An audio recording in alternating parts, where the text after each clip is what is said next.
নমস্কার বন্ধুরা, আশা করি সবাই ভালোই আছেন। বন্ধুরা, আজকের ভিডিওতে বেলস পালসি এবং তার হোমিওপ্যাথিক ট্রিটমেন্ট সম্পর্কে আলোচনা করব। বন্ধুরা, বেলস পালসি কি? বেলস পালসি হচ্ছে এমন একটি কন্ডিশন যখন আমাদের ফেসিয়াল নার্ভ কোনো কারণে সম্পূর্ণ বা আংশিক প্যারালাইজড হয়ে যায় এবং এই ফেসিয়াল নার্ভ প্যারালাইজড হয়ে যাওয়ার ফলে বা অকেজো হয়ে যাওয়ার ফলে আমাদের যে ফেসিয়াল মাসেল রয়েছে, অর্থাৎ মুখমণ্ডলে যে মাসেল রয়েছে, সেই মাসেলগুলিও কিন্তু কাজ করা বন্ধ করে দেয়। এবার ফেসিয়াল মাসেল বা মুখমণ্ডলে মাংসপেশি যদি কাজ করা বন্ধ করে যায়, সেক্ষেত্রে আমাদের মুখমণ্ডলের অন্তর্গত আমাদের মুখের একদিকের কোণ বাঁকা হয়ে যায়। যেদিকে মুখের একদিকের কোণ বাঁকা হয়ে যায় সেদিকে চোখ বন্ধ করা যায় না, অর্থাৎ বন্ধ হয় না, সবসময় খোলা অবস্থায় থাকে এবং ভালোভাবে কথা বলা যায় না বা হাসা যায় না। কথা বললে বা হাসলে একদিকের মুখের কোণ আটকে থাকে, সম্পূর্ণভাবে খুলে না, অর্থাৎ মাসেল ড্রোলিং হয়ে যায় বা ঝুলে যায় এবং সেখানকার মাসেল কাজ করতে পারে না। তো এই কন্ডিশনই হচ্ছে বেলস পালসি। এই বেলস পালসি যেমন হঠাৎ করে হতে পারে, ঠিক তেমনিভাবে গ্র্যাজুয়ালি বা ধীরে ধীরেও হতে পারে। এই বেলস পালসি হলে 2 থেকে 4 দিনের মধ্যে অটোমেটিক্যালি রোগী সুস্থ হয়ে যায়। বা বেলস পালসি যে সমস্যা, অর্থাৎ চোখ বন্ধ করতে না পারা, মুখের একদিকের কোণ ঝুলে পড়া, অর্থাৎ বেলস পালসির যে সিমটমসগুলো দেখা দেয়, ফেসিয়াল মাসেলের যে প্যারালাইসিস অবস্থা দেখা দেয়, তা 2 থেকে 4 দিনের মধ্যে ধীরে ধীরে এই কন্ডিশন অটোমেটিক্যালি ঠিক হয়ে যায়। এবার 2 থেকে 4 দিনের মধ্যে বা 4-5 দিনের মধ্যে যদি এই ফেসিয়াল প্যারালাইসিস বা বেলস পালসির সমস্যা যদি ঠিক না হয়, সেক্ষেত্রে অতি দ্রুত বা খুব তাড়াতাড়ি ডক্টরের কাছে যেতে হবে এবং প্রপার ট্রিটমেন্টের ব্যবস্থা করতে হবে। এবার আপনারা কোন ডক্টরের কাছে যাবেন? অবশ্যই হোমিওপ্যাথি ডক্টরের কাছে আপনারা যাবেন। কেন যাবেন? কারণ হচ্ছে এই বেলস পালসির কন্ডিশনে কিংবা ফেসিয়াল মাসেলের প্যারালাইসিসের কন্ডিশনে হোমিওপ্যাথিক মেডিসিন সবথেকে ভালো কাজ করে। Homeopathic medicine is the best medicine for facial nerve or bells palsy. এই বেলস পালসি সাধারণত মুখের একদিকে হয়, অর্থাৎ 2 দিকে, ডান দিকে বা বাম দিকে একসঙ্গে হয় না, যে কোনো একদিকে হবে, হয় বাম দিকে হবে, না হলে ডান দিকে হবে। এই বেলস পালসির সমস্যা দেখা দিলে কী কী সাইন অ্যান্ড সিমটমস দেখা দেয় সে সম্পর্কে একটু বলে নিই, তারপরে আমরা হোমিওপ্যাথিক ট্রিটমেন্ট কীভাবে করা হয় সেদিকে আমরা যাব। বেলস পালসি বা ফেসিয়াল প্যারালাইসিস দেখা দিলে প্রথম যে সিমটমস দেখা দেয় সেটি হচ্ছে মুখের একটা কোণ নিচের দিকে ঝুলে পড়বে, সেদিকে চোখ বন্ধ করা যাবে না, মুখ থেকে অনর্গল লালা পড়তে থাকবে, চোখ থেকে অশ্রু ঝরতে থাকবে এবং একদিকের মাসেল, অর্থাৎ মুখমণ্ডল একদিকে মাসেলে কোনো সেন্সেশন থাকবে না। বেলস পালসি দেখা দিলে বা ফেসিয়াল প্যারালাইসিস দেখা দিলে সেদিকে মাথায় প্রচণ্ড ব্যথা হতে পারে। যেদিকে বেলস পালসি দেখা দেবে সেদিকে যে দাঁতের মাড়িতে ব্যথা করতে থাকবে। যে কোনো সাউন্ড, অর্থাৎ চিৎকার চেঁচামেচি বা কোনো যন্ত্রের আওয়াজ বা কোনো কিছু আওয়াজ থেকে এই সমস্যাগুলো, অর্থাৎ বেলস পালসি থেকে যে সমস্যাগুলো তৈরি হয়েছে, বেলস পালসির যে সমস্যা, সেই সমস্যাগুলো বেশি হবে। অর্থাৎ চোখে জল বেশি করে পড়বে, মুখ থেকে স্যালাইভা অনেক বেশি পরিমাণে পড়তে থাকবে। এবার মুখের স্যালাইভা বেশি কেন পড়বে? কারণ হচ্ছে মুখের যে মাসেল সেই মাসেল যখন উইক হয়ে যায় বা অকেজো হয়ে যায়, সেক্ষেত্রে সেই স্যালাইভাকে ধরে রাখার মতো শক্তি কিন্তু মুখের মাসেলে থাকে না। এর ফলে অনর্গল স্যালাইভা পড়তেই থাকে। এবার এই বেলস পালসি বা ফেসিয়াল প্যারালাইসিস কেন হয়, অর্থাৎ কারণ কি, বেলস পালসি হওয়ার কারণ কি, সেটা একটু করে জেনে নিই, তাতে করে আমাদের বেলস পালসিকে বুঝতে সুবিধা হবে। তো ফেসিয়াল প্যারালাইসিস বা বেলস পালসি হওয়ার মূল কারণ আননোন, অর্থাৎ কী কারণে এই ফেসিয়াল প্যারালাইসিস হয় বা বেলস পালসির সমস্যা হয় তার প্রকৃত কারণ কিন্তু অজানা। তবে ক্লিনিক্যালি দেখা গেছে যে ফেসিয়াল নার্ভের অকেজো হয়ে যাওয়া বা বেলস পালসি দেখা দেওয়া বা ফেসিয়াল প্যারালাইসিস দেখা দেওয়ার কারণ হচ্ছে কোনো ভাইরাল ইনফেকশনের ফলে এই ফেসিয়াল নার্ভ প্যারালাইসিস বা বেলস পালসির মতো সমস্যা দেখা দেয়। কোন কোন ভাইরাসের কারণে এই সমস্যা দেখা দিতে পারে? ভাইরাসগুলি হচ্ছে cytomegalovirus, adenovirus, rubella virus, mumps virus, influenza virus, herpes simplex, herpes zoster, যেমন চিকেন পক্স, সিঙ্গেলস। এই সমস্ত ভাইরাসের কারণে আমাদের ফেসিয়াল নার্ভে যদি ইনফ্লামেশন হয়, এর ফলে ফেসিয়াল নার্ভ অকেজো হয়ে যায়। আর ফেসিয়াল নার্ভ অকেজ হয়ে গেলে বা ফেসিয়াল নার্ভ কাজ করা বন্ধ করে দিলে আমাদের ফেসিয়াল মাসেলও অকেজ হয়ে যায়, অর্থাৎ আমাদের ফেসিয়াল মাসেল আর কাজ করতে পারে না। কারণ ফেসিয়াল নার্ভগুলি এই মাসেলে সেন্সেশন পৌঁছে দেয় বলেই আমাদের ফেসিয়াল নার্ভগুলো কাজ করে। কিন্তু এই ফেসিয়াল নার্ভ যদি অকেজ হয়ে যায় তাহলে ফেসিয়াল নার্ভ কোনো রকম সেন্সেশন বা ইলেকট্রিক সেন্সেশন আমাদের মুখমণ্ডলের মাসেলে পৌঁছাতে পারে না। এর ফলে মুখমণ্ডলের মাসেল উইক হয়ে যায়, অকেজ হয়ে যায় এবং বেলস পালসির মতো সমস্যা দেখা দেয়।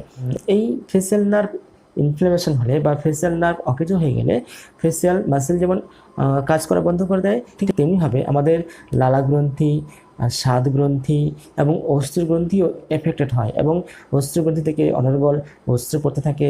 আমাদের লালা গ্রন্থি থেকে প্রচুর পরিমাণে স্যালাইভা সিক্রেশন হয় এবং স্যালাইভা মুখ থেকে অনর্গল ঝরতে থাকে এবং কোনো খাবারে আমরা টেস্ট পাই না। তো বেলস পালসি হলে এই সমস্ত সমস্যাগুলো তৈরি হয়। বেলস পালসি হওয়ার কারণ হিসেবে এই সমস্ত ভাইরাল ইনফেকশন কিন্তু দায়ী হতে পারে, এটা ক্লিনিক্যালি দেখা গেছে। এবার আসি হোমিওপ্যাথিক ট্রিটমেন্ট। এবার বেলস পালসি বা ফেসিয়াল প্যারালাইসিস যদি কোনো রোগীর দেখা দেয় বা কারোর মধ্যে দেখা দেয় তাহলে কি কি হোমিওপ্যাথিক মেডিসিন ব্যবহার করতে হবে? ফেসিয়াল মাসেলে প্যারালাইসিস হওয়া বা বেলস পালসি মতো সমস্যা দেখা দিলে প্রথম যে মেডিসিনটি ব্যবহার করতে হবে সেটি হচ্ছে অ্যাগারিকাস মাস্কেরিয়াস। অ্যাগারিকাস মাস্কেরিয়াস মেডিসিনটি বেলস পালসি হওয়ার প্রাথমিক পর্যায়ে ভালো কাজ করে। যখন বেলস পালসি হচ্ছে, একদিকের মাসেলের টুইচিং হচ্ছে, অর্থাৎ মাসেল লাফাচ্ছে, চোখের মাসেল লাফাচ্ছে, মুখমণ্ডলের মাসেল লাফাচ্ছে বা মুখের একদিকে কোণ যখন লাফাচ্ছে, ঠিক সেই সময় যদি অ্যাগারিকাস মাস্কেরিয়াস মেডিসিনটি দেওয়া যায় বা প্রয়োগ করা যায় তাহলে বেলস পালসির সমস্যা বা ফেসিয়াল প্যারালাইসিসের সমস্যা সেখানে কিন্তু ভালো হয়ে যাবে, বেলস পালসি হওয়া আটকে যাবে। তো অ্যাগারিকাস মাস্কেরিয়াস মেডিসিনটি এক্ষেত্রে 200 সিএস পোটেন্সিতে 2 থেকে 4 ডোজ ব্যবহার করলে বেলস পালসি সেখানেই সম্পূর্ণভাবে সেরে যাবে। দ্বিতীয় যে মেডিসিনটি বেলস পালসির ক্ষেত্রে অত্যন্ত ভালো কাজ করে সেই মেডিসিন হচ্ছে অ্যাকোনাইটাম নেপিলাস। এবার এই অ্যাকোনাইটাম নেপিলাস মেডিসিনটি আমরা কখন প্রয়োগ করব? যখন বেলস পালসি হঠাৎ করে দেখা দিয়েছে, অর্থাৎ এমনি রোগী সুস্থ, কোনো সমস্যা নেই, কিন্তু হঠাৎ করে দেখা যাচ্ছে যে মুখমণ্ডলে মাসেল টুইচিং হচ্ছে, চোখের একদিকে চোখ বন্ধ করা যাচ্ছে না, কথা বলতে কষ্ট হচ্ছে, মুখের একদিকে ঝুলে পড়ছে, হঠাৎ করে দেখা দিয়েছে। ঠিক সেই সময় যদি অ্যাকোনাইটাম নেপিলাস মেডিসিনটি 200 সিএস পোটেন্সিতে বা 1 এম পোটেন্সিতে যদি 2 থেকে 3 ডোজ দেওয়া যায় 1 ঘন্টা পর পর তাহলে বেলস পালসি সেদিনেই সম্পূর্ণভাবে সেরে যাবে। বেলস পালসি যে পরিপূর্ণ আকার অর্থাৎ পুরোপুরি প্যারালাইসিসড হয়ে যাওয়া যে সমস্যা সেটা কিন্তু হবে না।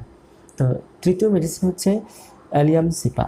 বেলস পালসি হওয়ার পর যদি মুখের একদিকের অর্থাৎ দাঁতের মাড়ি যদি ব্যথা করে এবং ফেসিয়াল নিউরালজিয়া দেখা দেয়, অর্থাৎ মুখমণ্ডলের কোনো একদিকে ডান দিকে না হলে বাম দিকে যদি ব্যথা হতে শুরু করে তাহলে অ্যালিয়াম সিপা মেডিসিনটি 200 সিএস পোটেন্সিতে 1 ফোঁটা করে একবার বা দুবার যদি রোগীকে দেওয়া যায় তাহলে ফেসিয়াল নিউরালজিয়া তুরন্ত সেখানেই ঠিক হয়ে যাবে, ভালো হয়ে যাবে।